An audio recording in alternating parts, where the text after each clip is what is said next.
Okay, this is what just happened today. Look at that. Oh, yeah.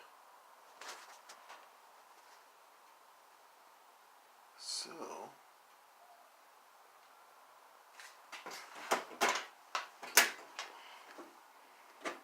we've got a new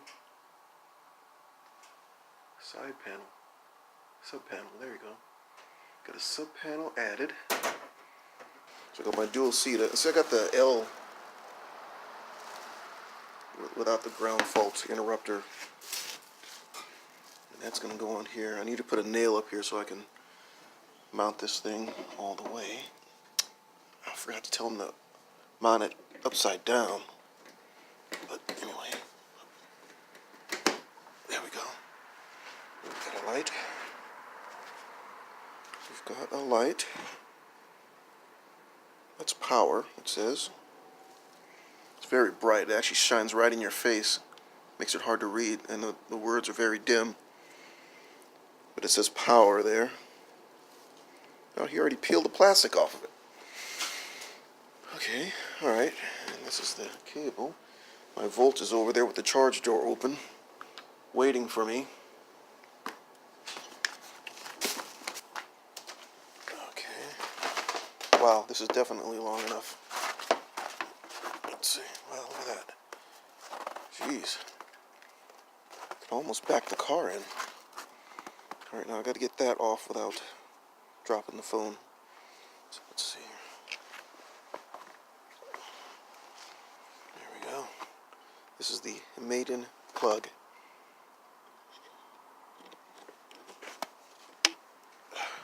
Got orange. And there it is. We got charging.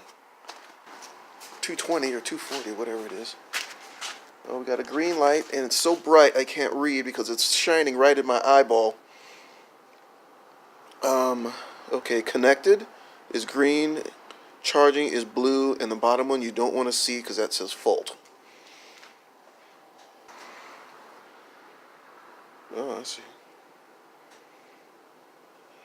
It's kind of funny. This is why I wanted it mounted upside down. Maybe I could open it up and do that. Flip it upside down. I'll just shut those off and do that. But yeah. But we are charging, so can't keep it like this. That's for sure. Under the car, and then we got more than enough here. So let's see what the car says. All right. I'm gonna record this on my cheap LG because my pride and joy Lumia 950 is full. Okay, so there we go. We are charging. Full charge at 7:30 p.m. I use 3.3 kilowatt hours. So let's pull down the start. There it is. And right there. Okay. And pause that audio. And there we go. And we're charging, it says there, 2 kilowatts. It'll probably be, well, it's more than 2 kilowatts. It won't say exactly. I don't have the volt thing, the OVD Bluetooth thing. Now I can get that and actually use it for something. But yeah, we are charging twice as fast as normal.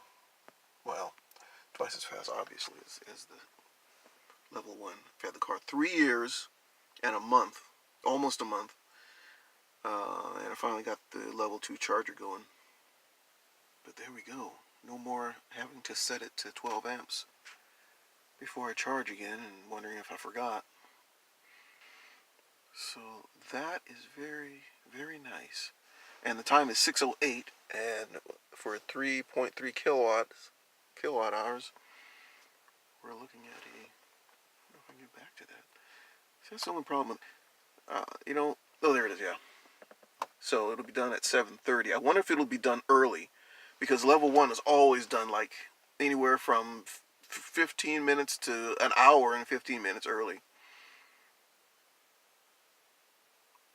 So I wonder if that will be done at 7:30. We're gonna see. That's less than an hour and a half from now.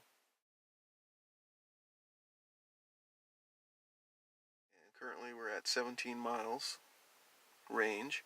I'm getting 25 miles at this temperature. 25 miles of range at 32 degrees. And I have the engine running due to temperature deferred to 15 degrees. But okay, I'm going to ignore this car for about an hour, and then I'll come back out and see what it says. But that is so nice. That that extra kilowatt on this Gen 1 2013 already makes me feel good. Yeah. Okay, I will turn that off and let it do its thing.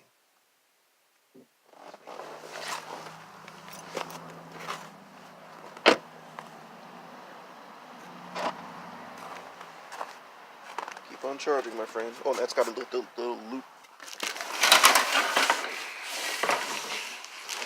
There we go. So, to be on the safe side, I don't know if the garage door is going to like this.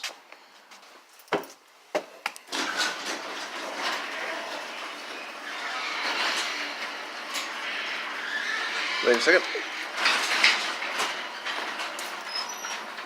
have to make sure. Okay, where this thing is. So like that.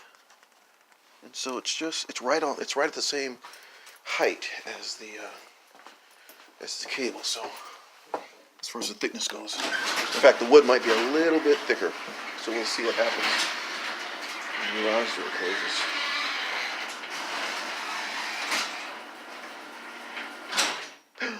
Oh, that's nice. Oh, that's nice.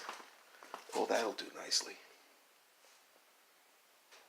Yes, indeed. It's got a rubber seal underneath it, so it's not too bad as far as letting heat out. But I don't even use the heat in the garage. The ambient heat from the house keeps the garage warm. So, and that works pretty nice. Never turn the garage heat on. Light off. There we go. All right, puppy.